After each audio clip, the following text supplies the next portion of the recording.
don't, I do have one request for bill introduction. I think I'm going to go ahead and make it, and it is addressing, it's RS, thank you, 3624. It is addressing the issue for a property tax freeze for senior and disabled individuals. Any questions? Any objection on the request? Thank you, committee. I'll make the request. The next item on the agenda is hearing 536, but I am going to switch to the hearing on 537 because we do have out-of-town conferees and we want to make sure that we get to them today. Although I know we'll finish 536 because we don't have any conferees. So Amelia, would you mind giving us the an overview? Thank you.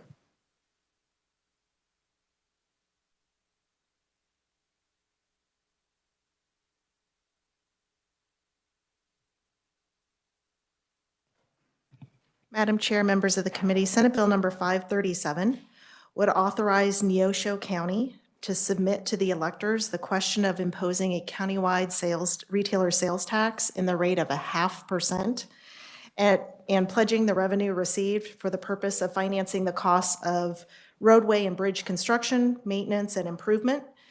The tax would expire after 10 years from the date it was first collected, and all revenue from the tax would be remitted to the county. In other words, it would not be apportioned with the cities.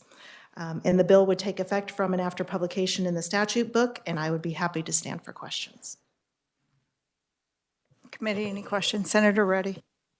Thank you, Madam Chair. So is this, they put it out for their community to vote on it, is that correct?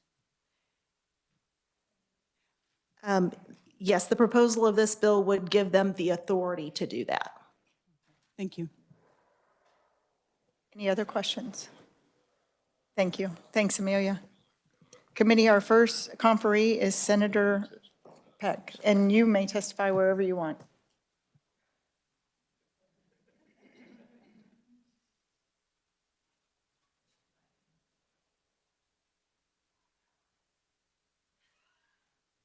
Thank you, Madam Chairman. I kind of like the big mic where I can be seen a little bit better and I can see the committee members and see the wonderful expressions on their face. But I do appreciate the opportunity to appear before this illustrious committee for just a few moments to stand in support of Senate Bill 537. I don't even know what 539 is. No, I do. 539. And the reviser did a great job. It's pretty simple, straightforward. The thing I did want to say, I'm going to allow the conferees from Neosho County to testify, to give their position. But the thing that I did want to mention to the committee is I personally would support, I would like to see the legislature do away with this step in the process. I never have really understood why locally elected county officials need to come to the legislature to get permission to hold an election in their county. But that is current statute, so we're following the process. But I just wanted to make it known that I would be one that would be in support of changing the statute so that locally elected county commissioners or city commissioners, if they decide they want to hold an election, would have that authority without going through this process. Because there have been times in the past where we didn't get a bill through the entire process, so then a locally elected body was unable to hold an election. That happened to our House tax chair a few years ago. But anyway, with that, I'll be happy to stand for questions, Madam Chairman. Thank you. Committee, any questions? Thank you. All right. Thank you. Our next conferee is Tom Giefer. Apologize. Welcome to the Tax Committee. Thank you. Madam Chairman Tyson and committee members, thank you for giving us the opportunity to come today and discuss this issue. Without repeating probably everything that's been read in the testimony already, I guess the thing that we want to convey to the committee is the importance of what we think that this half-cent sales tax would do for our county. Currently, we have an existing half-cent sales tax that's on a road project right now that is going to expire late this year, early 2025. So this won't be a new tax to the residents of Neosho County as far as the sales tax is concerned. But hopefully to get it on the ballot and get it voted in place, it will continue on. The purpose of this is for road construction and maintenance projects. Neosho County has over 500 miles of roads to maintain, along with about 150 bridges.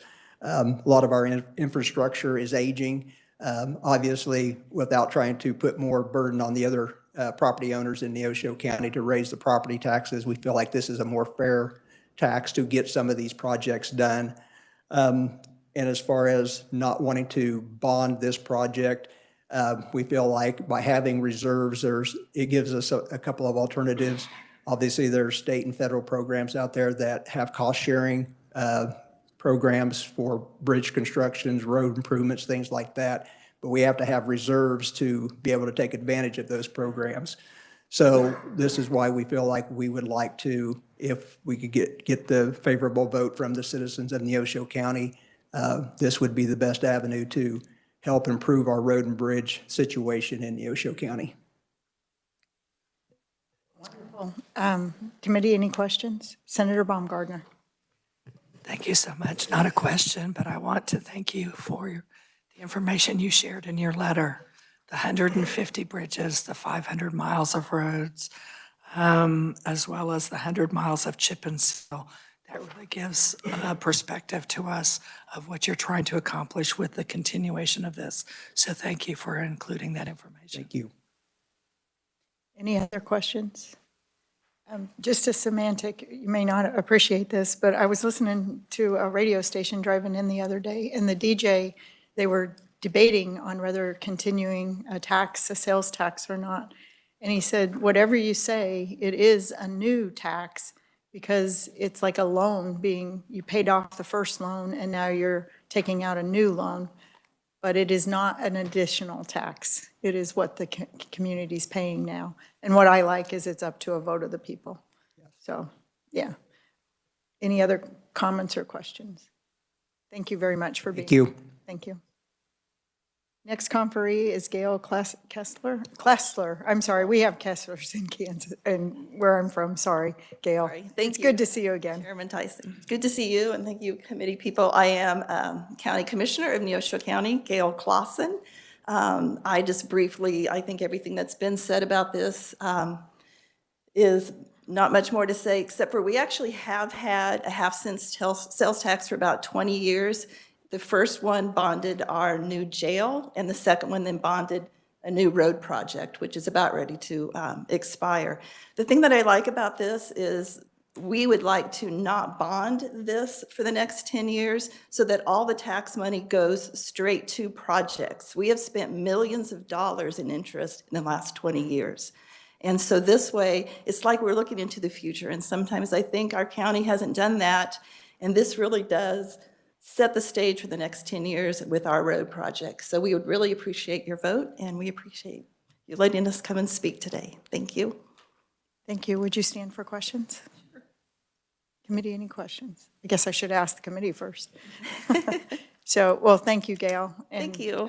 I don't see a problem with this.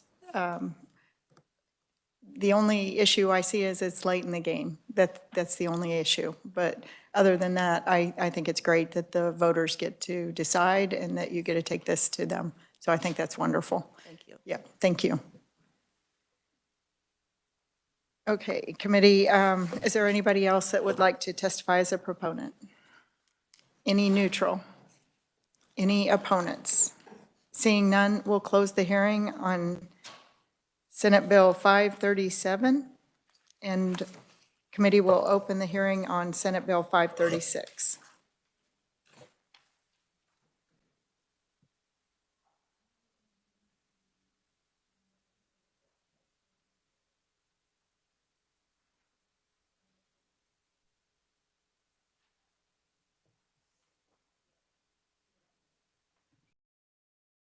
Thank you, Amelia. Madam Chair, members of the committee, Senate Bill number 536 would require political subdivisions to adopt a budget that remains at or below revenue neutral and use the funds to reduce property tax in order to receive local ad valorem tax reduction fund distributions. That's what we commonly refer to as the LAVTRF. The bill would provide that only political subdivisions that adopt and certify a budget that shows a total amount of ad valorem tax to be levied in an amount that is equal to or less than their amount of ad valorem tax levied for the preceding tax year. Those political subdivisions would receive their LAVTRF distribution. This revenue neutral determination of the comparison would be made before crediting any estimated LAVTRF fund distributions. When a political subdivision complies with the provisions of the act and would be entitled to participate, the property tax levy itself would be calculated based on that certified total amount of ad valorem tax to be levied, but then reduced by their estimated fund distribution in order to calculate the actual mill levy. Any amounts not distributed by the county treasurer to political subdivisions because they did not participate in the distribution, those funds would be returned to the state treasurer into the state general fund. And the bill would take effect from and after publication in the statute book. And just for clarification, in case there's any question about this, on page 3 of the bill, well, actually a couple things. First, this bill does not amend the statute that you see in your appropriation bills that talks about the amount of the LAVTR distribution and the fiscal year that it will start again. This bill does not amend that statute. So just to let you know.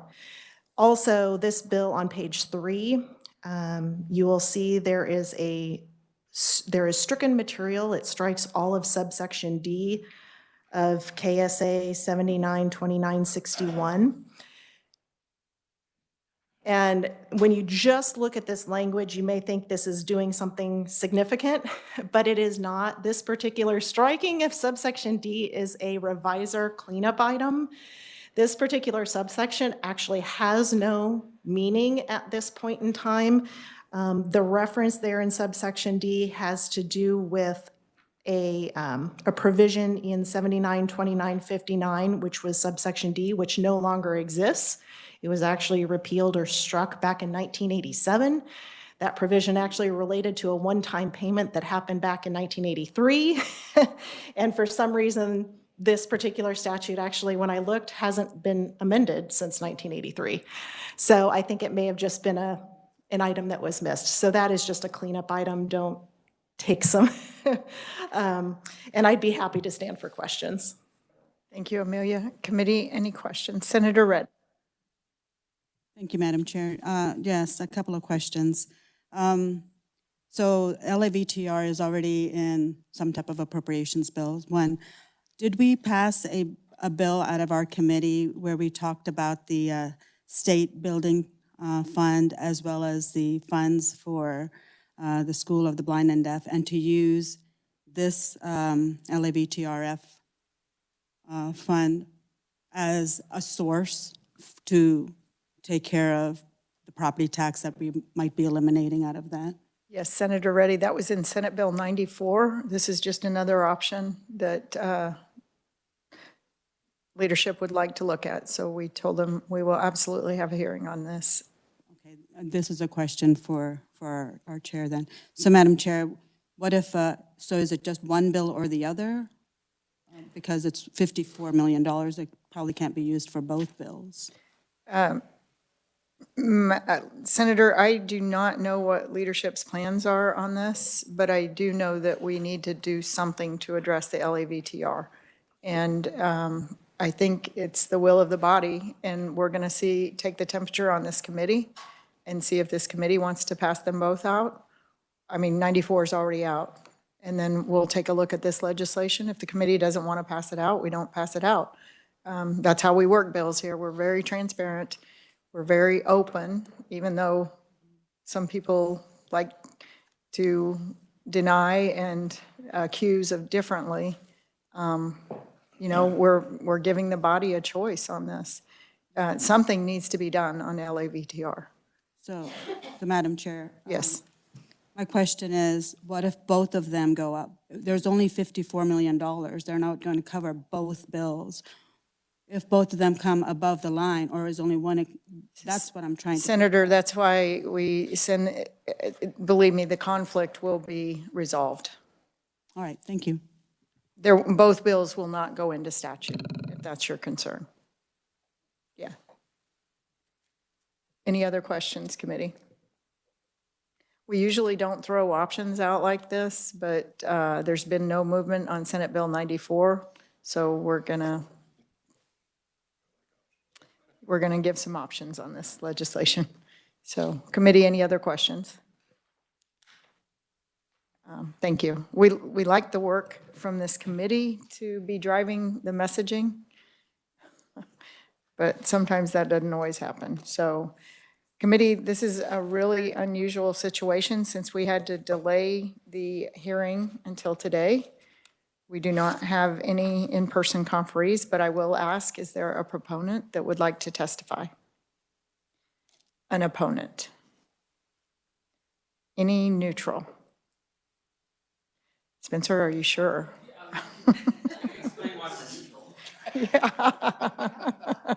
Sure, Spencer Duncan, League of Kansas Municipalities. So the reason we're neutral is we really have no opposition to this. But the reason we're neutral, and it is different than what's outlined in this bill, is we have always interpreted the current LAVTR statute as saying you have to apply it to property tax reduction. Now, it's written terribly, and it's not as clear as it should be. Whoever wrote it needed to do a little better job. Thankfully, that was 20 years ago. No, I know. No, yes, I already checked. I actually checked. It was nobody in this building. It was even longer than that. It was 50 years ago or something. So we've even said maybe that needs cleaned up. So the only reason we're neutral is we still stand by the fact that we think the current statute means it needs to apply to that. But in terms of this legislation, and we've talked to our members and said, if the concern has been that cities got to the point where they weren't putting it towards that, and this gives everybody the protection or the backstop that they need, sounds good to us, because we would prefer that money get back to the taxpayers rather than not as it is now. So thank you. We're in agreement on this. And I would ask, if you had a choice, which one would you prefer? Senate Bill 94, which stripped the LAVTR language. Yeah, you don't even need to finish that sentence. This one. Okay. But it was true property tax relief. It was the 1.5 mil. Well, I understand. And we have some differences of opinion, obviously, where we think the LAVTR funds work or don't work. So that's a different discussion a little bit. But yes, if you're asking me, we prefer this. Okay. And we do think it gives some of those protections that we've heard, concerns we've heard about from both the House and the Senate on LAVTR. No, that's good to know. Committee, any other questions? Senator Corson.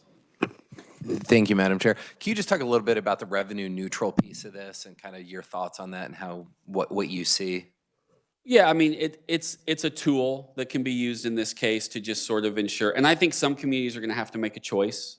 I mean, what the LAVTR money means to them versus having to decide to go revenue neutral or not, it's going to be dependent upon the city and what the math tells them. I think that'll be a piece of it. But the revenue neutral process still does ensure that there's that public piece of it, the notice, the hearings, the additional step of notifying people if you're going to take that step. And if you're not, and you decide to take the LAVTR, then you don't need to worry about it. You're going to stay revenue neutral. So I mean, yeah, we've looked at that. And I mean, there's some communities who have said, yeah, but if I go above, and I said, well, that's your choice. That's what you've got to have that conversation with your taxpayers about. But at least this, again, gets, from our perspective, the LAVTR back in action to let it do its job and take a look at where it can be effective. I think this is a good idea. It was brought to us by the Senate President. And one of the things, so the county gets the LAVTRF money, and then they distribute it to the, so I'm curious as to the logistics of this. If the county decides not to stay revenue neutral, they wouldn't get any of the LAVTR money. Would they be obligated to pass that on to the ones that did stay neutral? We interpret that as yes. They're still the stewards of that money from the state. And then I don't know that this is outlined in that, so I'm going to take Spencer's going to play attorney for a second, or a guy who read the statute. I think then that money would either be returned to the state or just not given. Only the amount given to the counties would be that which they need to distribute to the local municipalities. So we may strengthen the language to make sure that that's clear. That would make sense, yes. So any other questions? Senator Rex? Thank you, Madam Chair. So originally, the LAVTRF, if it was funded, I believe it was supposed to be at $116 million. I'm not sure if that's the accurate number. And then what is allocated, or what was mentioned here, is about $50 to $50 million that would be distributed should they meet the R&R. I think I went to one of the calculators where they do the RNF and how much each of those communities get. So the growing communities, and I wanted to know from you being representing the league, the growing communities may not even benefit either way from the $54 million that we're talking about. It would still not fill any gaps that they have, because their revenue net neutral is almost challenging to stay where they are, just because there is so much going on in their communities. I wanted to know if this would, how many communities do you think this might impact? Well, I don't know that I have that number. I guess I'll, oh, okay, yeah, I don't know if I've looked at that.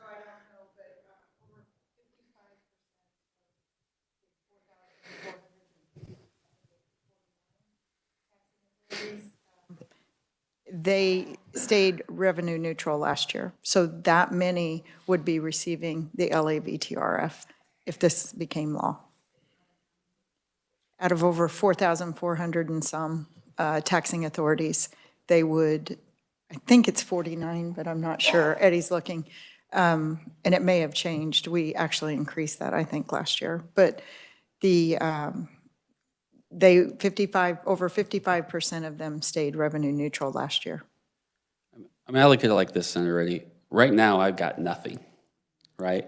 And the discussion, we haven't had it for 21 years, and the train is clearly leading towards a path of continuing on nothing.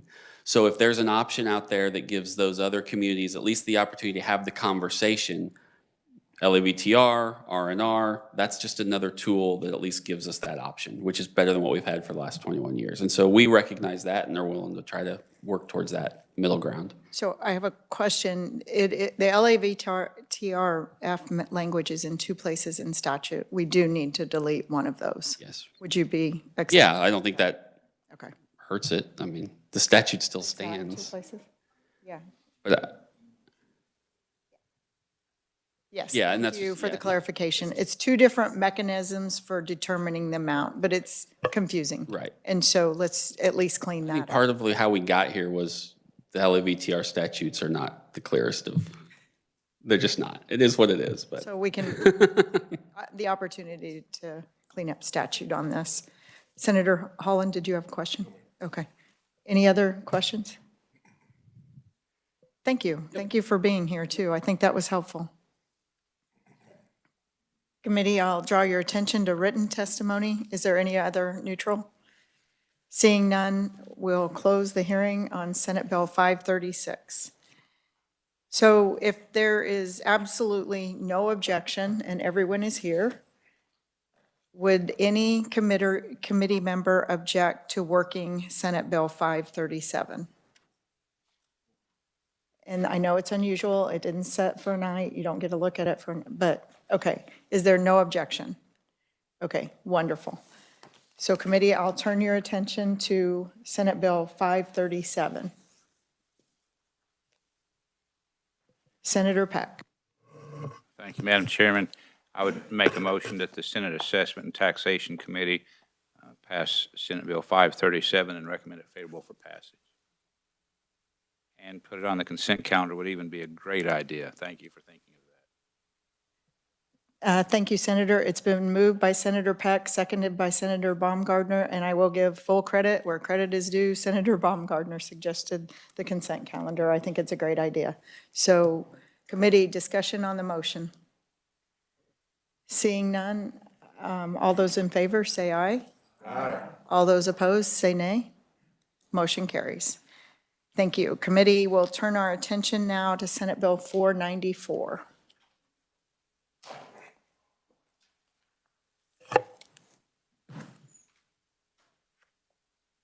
Amelia, do you mind an overview on this? And there are a lot of moving parts on this.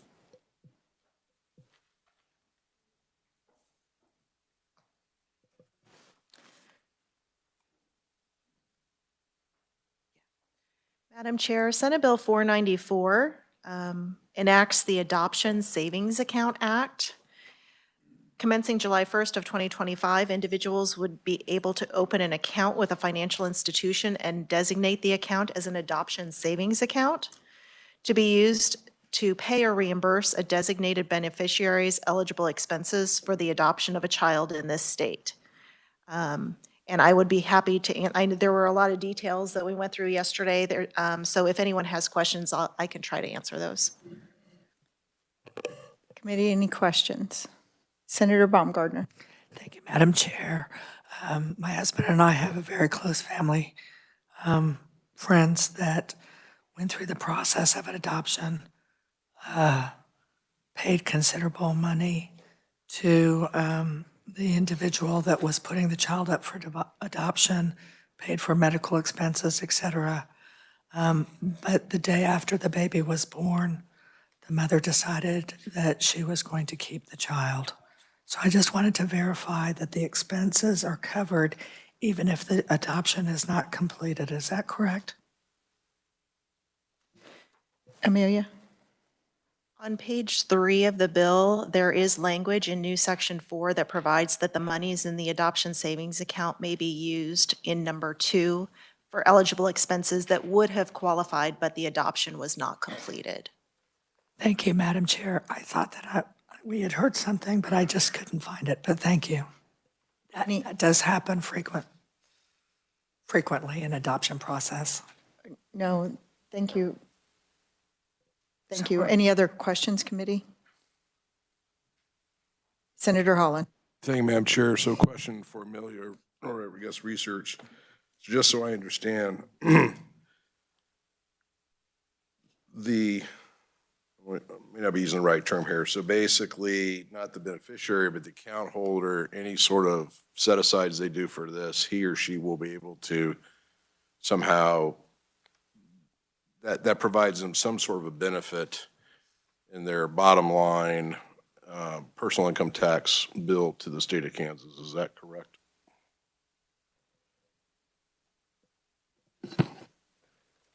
Yes, there is a subtraction modification in the bill. You can find that on page 14, the language of that provision.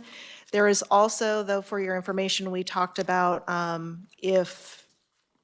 if the requirements of the provisions are not met, if the monies are used for some other purpose than what's provided for here, you can look at the exact language. There is, they call it a recapture, which would be an addition modification. So it's kind of like what you see in some other, like first-time homebuyer provisions. Senator Holland. Thank you. And just a final confirmation. So basically, the account holder could be a party different than the beneficiary, where the account holder is then receiving the tax benefit on this, correct? Amelia.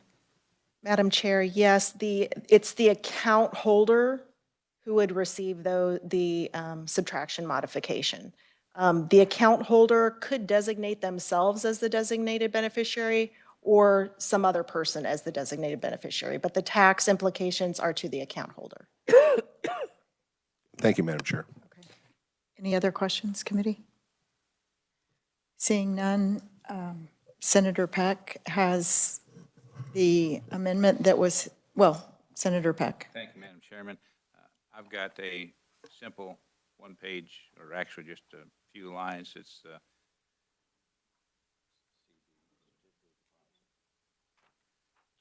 and this is for clarifying language for my comfort and potentially for some others.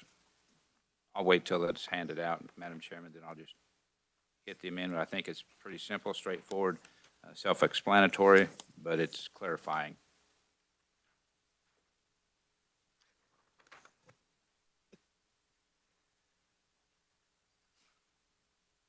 Just explain.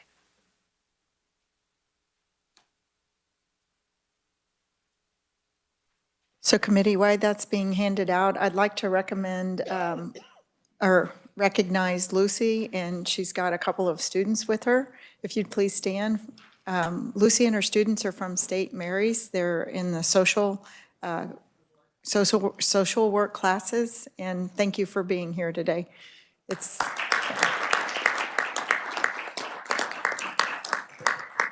it was by luck that they're here, but this bill does impact what they're doing. So, thank you. Senator Peck. Thank you, Madam Chairman. This simply says that if the money is invested into a certificate of deposit, a CD, that the account holders will need to designate the funds as an adoption savings account. And again, this is, to me, it's just simply clarifying that it's not just any CD, but it's a CD that's open specifically for the purposes of being used for adoptions. And so do you want me to move the amendment now? Please, and I'll second it. Oh, okay. Senator Blasey. Okay, it's been moved by Senator Peck, seconded by Senator Blasey. Discussion on the motion. Seeing none, all those in favor say aye. Aye. All those opposed, nay. Motion carries. We're back on the bill, and I know Senate Representative Estes had brought a handout to us, and we have copies of that, or it's in your folder still? Is it? So we actually have a different one. Correct. I also have a marked up balloon for the Senate Bill 494 that the other reviser had prepared for this committee, if you'd like me to hand that out. That'd be great. Thank you.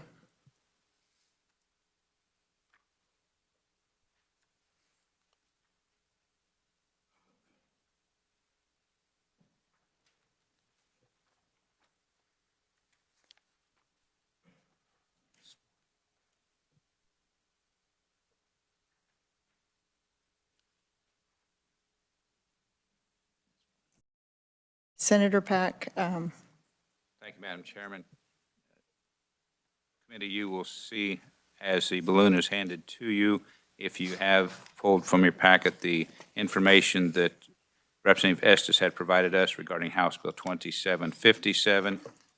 The balloon that has been prepared mirrors 2757 as it relates to increasing the dollar amounts and also striking the words that the child that is to be adopted must be from the state. So it allows adoptive families to reach out. Hopefully they're going to look in Kansas first, but not always can they find a child in Kansas. So this allows them to use the funds for adoption of a child out of state. And I can go through the amounts, but I think everyone can read the amounts and see where the amounts are pretty much doubled in the balloon. And I'll make a motion to adopt the balloon as presented. it's been moved by Senator Peck, seconded by Senator Blasey. Discussion on the motion. Senator Holland. Thank you, Madam Chair. So basically, could a couple basically use these accounts now to adopt a child that's overseas? Senator Peck. Thank you, Madam Chairman. That would be my understanding. It allows for a Kansas family to adopt children, no matter where the children are from. That's my understanding. If the revisers disagree with that, they can certainly correct. Thank you. We need to double check on that. I thought the original intent of the bill was the United States, but maybe this would broaden it so that any child could be adopted. We need to double check on that, Senator. So just a minute, yes.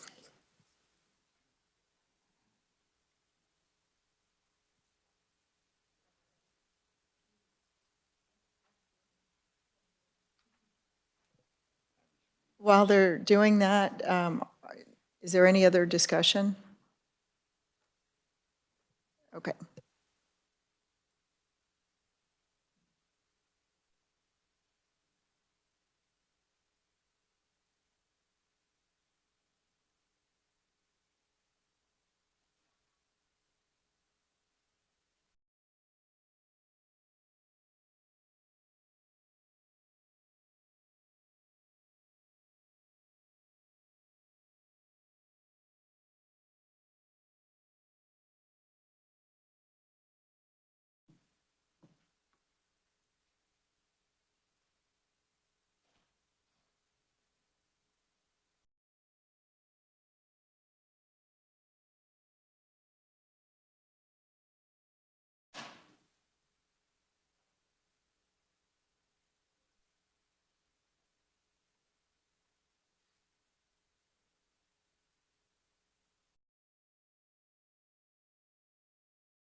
Madam Chair, could the question be restated one more time? Because I want to make sure I'm answering the right question. They're wanting to make sure, we just want clarification on the child, if it has to be in the US or if it can be an international adoption. Based on if the in this state were removed, I mean, currently in this state is in the bill. If it were removed, I don't think there would be any specific limitation of where the child was located. Okay. So if there's concern about that, we'll dispose of this motion. Senator Blasey. Thank you, Madam Chair. I do have a clarifying question. So if in the state stays in there, does that mean only a Kansas child that's currently residing in Kansas or an adoption that is finalized in this state? I guess that might need to be some clarification. The phrase itself is actually the adoption of a child in this state. So if you're reading it as the adoption taking place in this state, that might be how someone interprets it, that the adoption needs to take place in this state versus the child being located. Do you see it's kind of a, there may be an interpretation question. So if you want to clarify, that might be something to consider. What I would suggest, committee, is that we dispose of the motion before us and then deal with that language. Would that be okay with the committee? Or would you rather, we could break up this motion. Let's do that, committee, instead of, okay, that way it's clear. So will the maker of the motion withdraw and the second withdraw, and we'll start again? So, Chairman, yes, ma'am. okay. The maker, Senator Peck and Senator Blasey, have both withdrawn. And so we'll start again. Senator Peck. Thank you, Madam Chairman. So we have the balloon, but we would not have the striking of the words in this state and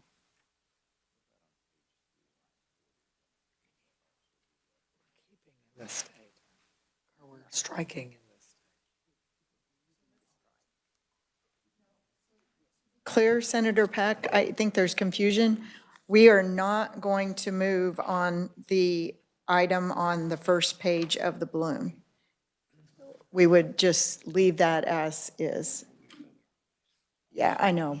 What I'm suggesting is that you take each section that you do want to change, and that will be your motion. So the negatives will not, we won't end up with double negatives or triple negatives if, yeah. So we'll just take the items that we want to keep in this balloon, and that's all that we'll discuss. Is that okay?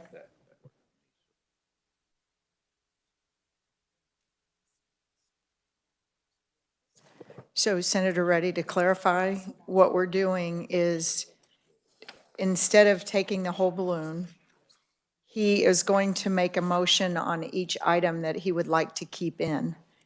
And then we're not going to discuss the other, well, we can discuss the other items if you want later. I mean, absolutely. But we're going to go by item in the balloon. So, yes, that way there's no confusion. Everybody knows exactly what we're voting on and what's going on. Is there any other questions, committee? Okay. So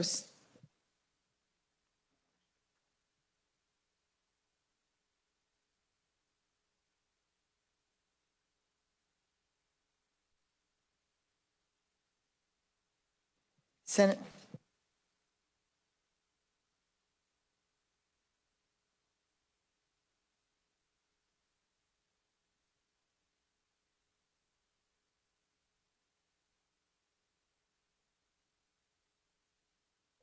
Senator Pack. thank you, Madam Chairman. So committee, you have the balloon in front of you, and so we will take these one at a time, and we're going to be looking at the dollar amounts only to begin with. And so we will start on page 2. You will see in line 41, the 3,000 will become 6,000.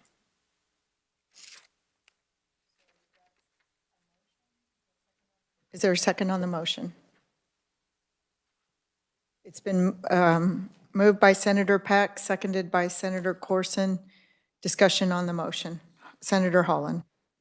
Thank you, Madam Chair. So I guess now what I'm wondering about is that are these dollars amounts, in fact, these increases tied to the balloon drafters' desire to allow more children those residing in the state to participate in this program? Because what I want to know now is that if we limited this to children just in this state, do we need these increased amounts? I'm looking for a justification now for these amounts. Thank you.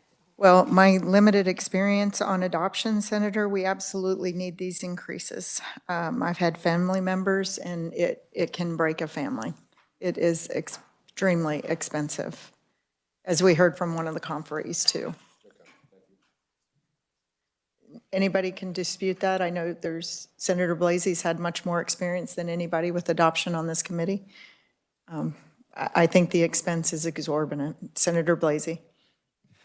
Yeah, Madam Chair, I think even adopting a child here residing in Kansas is also expensive, just because of agency fees and attorney fees primarily. But if you have a mother who's maybe 6 months out from birth, I think you'll likely pay for a lot of medical expenses and potentially housing expenses.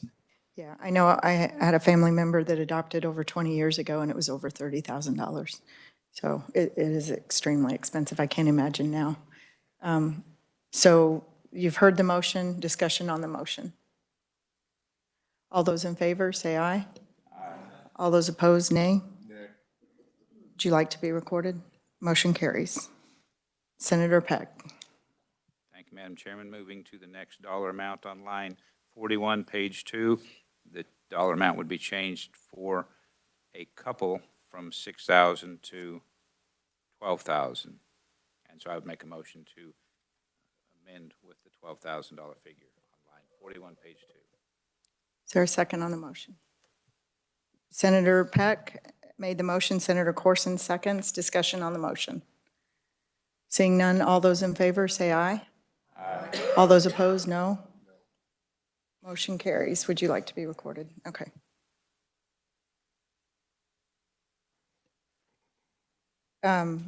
Senator Peck. Thank you, Madam Chairman.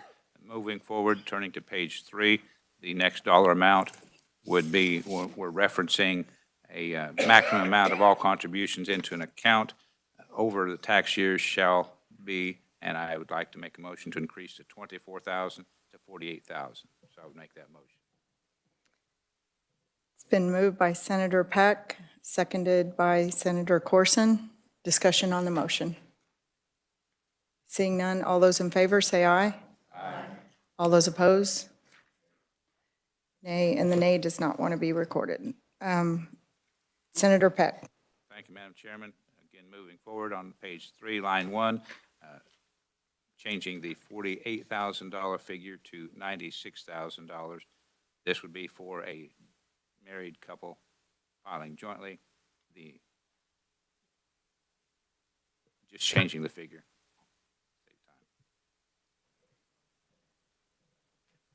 It's been moved by Senator Peck, seconded by Senator Corson. Discussion on the motion. Seeing none, all those in favor say aye. Aye. All those opposed, nay. Motion carries. No recording on the vote. Well, I'll ask. I'm being completely transparent here, guys. Anybody want to be recorded on the vote? Okay. Senator Peck. Thank you, Madam Chairman. The next dollar amount is on line 3 of page 3, doubling the maximum total amount in an account from $50,000 to $100,000. It's been moved by Senator Peck, seconded by Senator Corson. Discussion on the motion. Seeing none, all those in favor say aye. Aye. All those opposed, nay. Motion carries. Anyone recorded? Seeing none, Senator Peck. Thank you.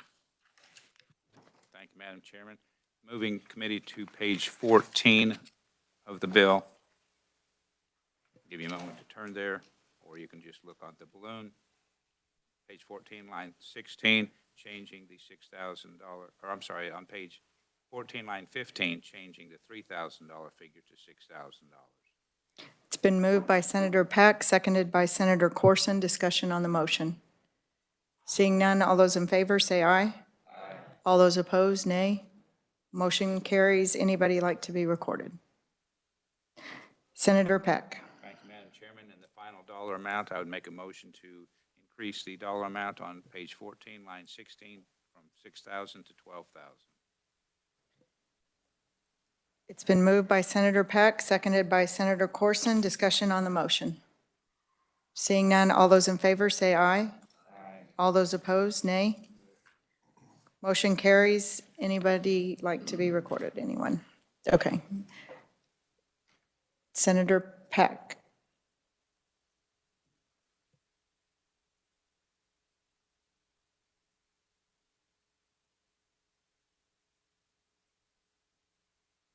So committee, let's discuss the language in the state and see where we want to go from there.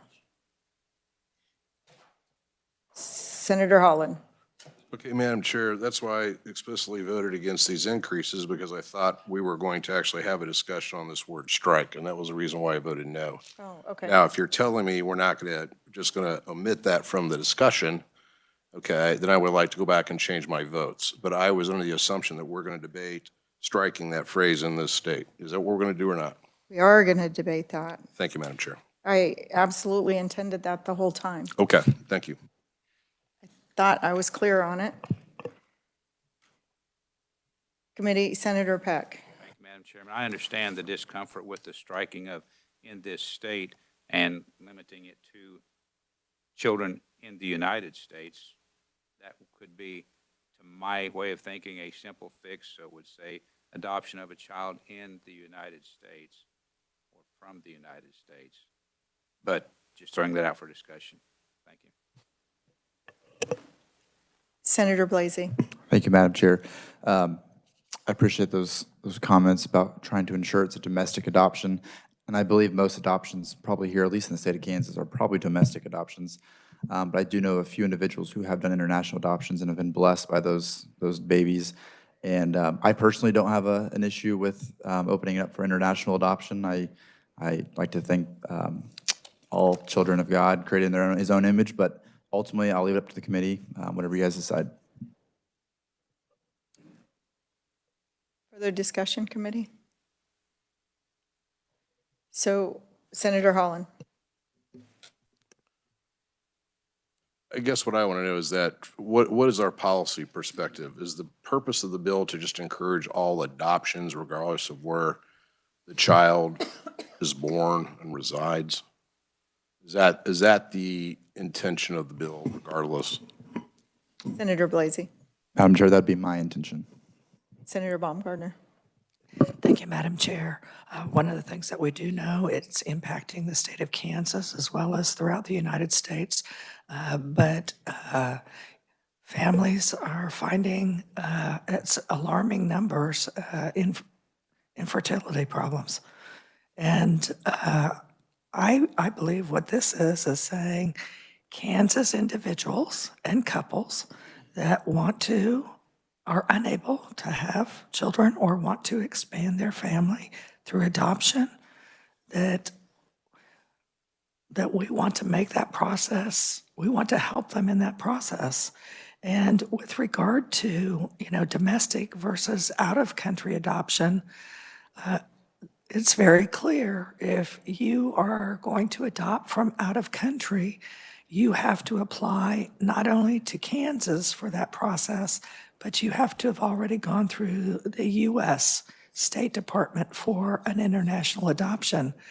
And we now have fewer international adoptions, but certainly when you look at all of the orphans that are now in the Ukraine, and when we have other disasters where we have an influx of orphans, if a Kansas family wants to step forward, I think that we should offer that support and that help for that. Thank you, Madam Chair. So, thank you, Senator. I have a question, and I'm asking the revisers. So, the savings account, can they reside in any savings or credit? Where can these accounts reside? And the reason I ask this question is because you may not be aware of it, but the 529 and the 529A, a few years ago, the second largest users of that program in Kansas was from California because of our generous parameters. And I'm thinking that depending on how we structure this legislation, and not saying this is a bad thing, but saying that we could create these incentives for others. And so that's why I'm asking this question. Madam Chair, for your information, in the definition of, in the definitions, on page 2, there is a definition of the financial institution where these can be held. And the financial institution means any state or federally chartered bank, trust company, savings and loan association, or credit union that is authorized to do business in this state and insured by the Federal Deposit Insurance Corporation or the National Credit Union Administration. And also, I would point out as part of your question, the additions and subtraction modifications having to do, that we've been talking about, have to do with Kansas adjusted gross income. Thank you for the clarification. Senator Holland? I appreciate your question, Madam Chair. So let me follow up with this. Typically, or I guess I'd assume now the way this program's set up is anybody with a Kansas basically tax liability, they're not even a Kansas citizen, but basically if you have a Kansas tax liability, could you not in fact use this program then to adopt a child from China?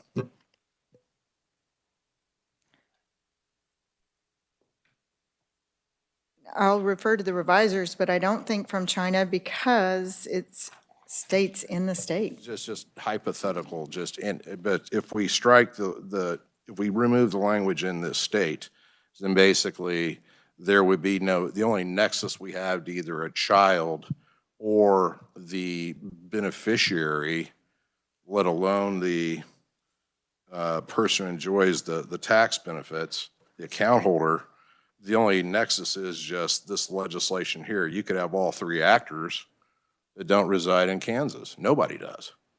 I don't understand that, but just if somebody can enlighten me that policy, I would appreciate it. Amelia, is that accurate? That as written now? I don't think I can answer the question exactly as posed. There was hypotheticals and different things in there. Looking at the bill itself, when you look at the definitions of the terms and the terminology that's used, the bill refers to, when you're looking at an account, it says an individual savings account established. The account holder means an individual who establishes the account. The designated beneficiary means the individual designated. So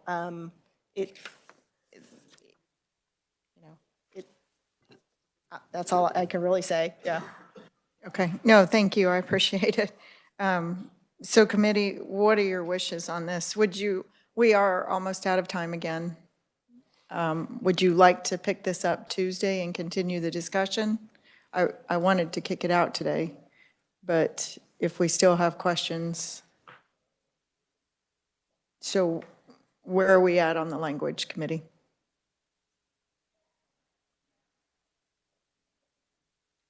You want to do that? So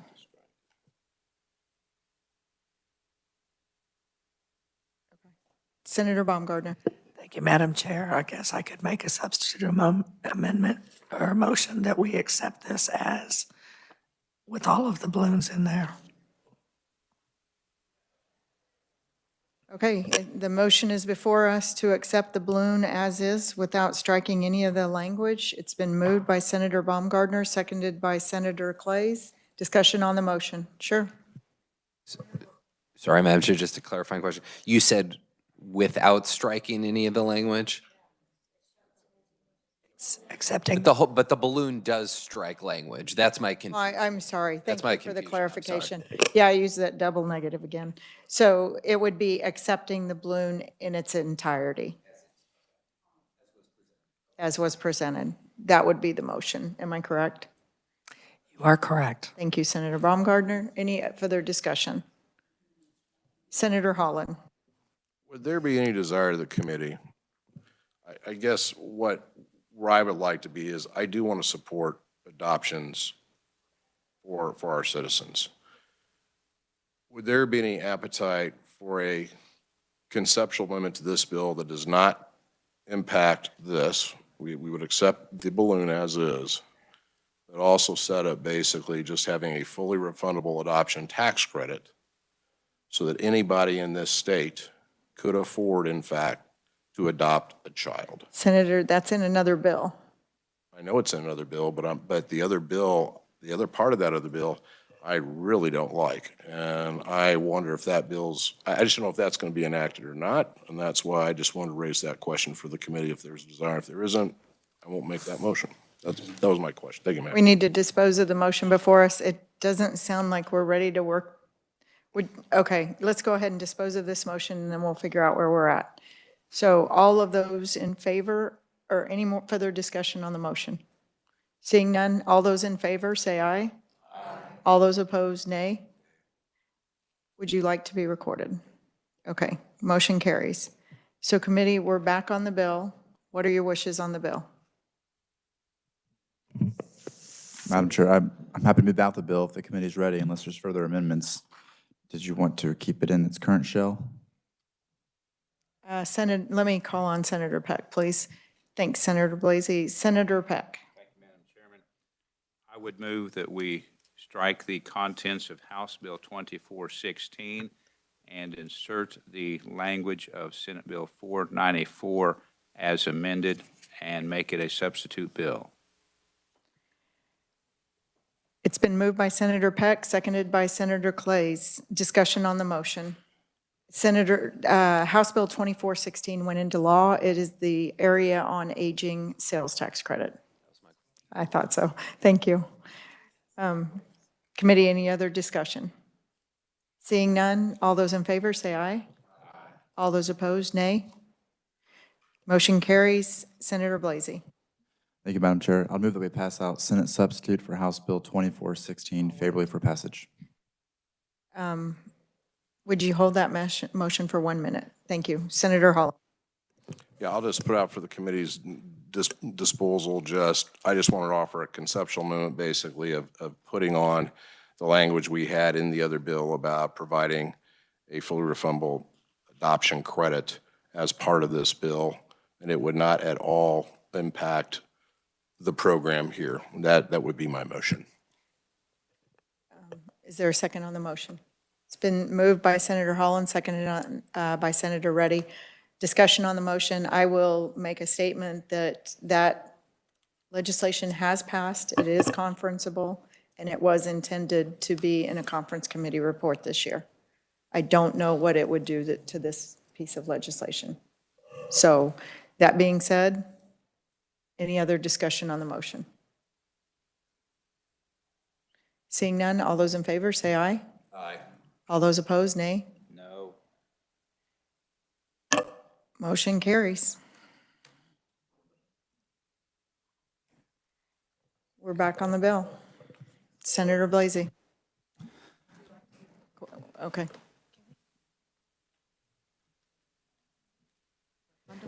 Yeah, Senator, I guess I should have asked beforehand. Do you have language? They need specific language for the revisers, just not, we don't know which version that you're asking for. So I'm going to, guys, we're out of time. We're way over time. We're not going to get this out today. We'll come back Tuesday. That's our next meeting. And we'll pick up with working this bill. We'll work the other bills that we heard this week. And Senator Baumgartner. Are we not on the floor Monday, Tuesday, Wednesday, Thursday, next week? I thought we were. This is our last meeting. This is our last meeting. I'll meet at the rail. No, how about, would you guys have time for a new meeting today? I know that's pretty quick. Madam Chair, you can also request permission from the President's office to meet. Like during lunch? Okay, I'll ask permission to meet then. Sorry, guys, but I feel like this is important. I want to get it out. I know most of the members do too. Madam Chair? Senator Baumgartner. if he would be willing to withdraw his motion and we could have it as a floor amendment. We could move it out. That would be great. Senator Holland will come back on the bill then. Senator Holland, would you withdraw your motion? So committee, in order to reverse that motion, we're going to have to make another motion to take it out because it passed the committee. So what we need to do, is there a motion to, okay, it's been moved by Senator Baumgardner, seconded by Senator Blasey to withdraw the language that we just added that the revisers needed clarification on. So what, discussion on the motion? Seeing none, all those in favor say aye. Aye. All those opposed? Motion carries. So we're back with the original, with the language as amended. Senator Blasey, for your motion. Thank you, Madam Chair. I move that we pass out Senate substitute for House Bill 2416 favorably for passage. It's been moved by Senator Blasey, seconded by Senator Clays. Discussion on the motion. All those in favor, say aye. Aye. All those opposed, nay. Motion carries. Thank you. Committee, we still need to work the hearing on the LAVTR language. So we will be meeting again one last time. I'll try to work with you guys and make sure we get a good time for everybody. Committee, thank you for your work.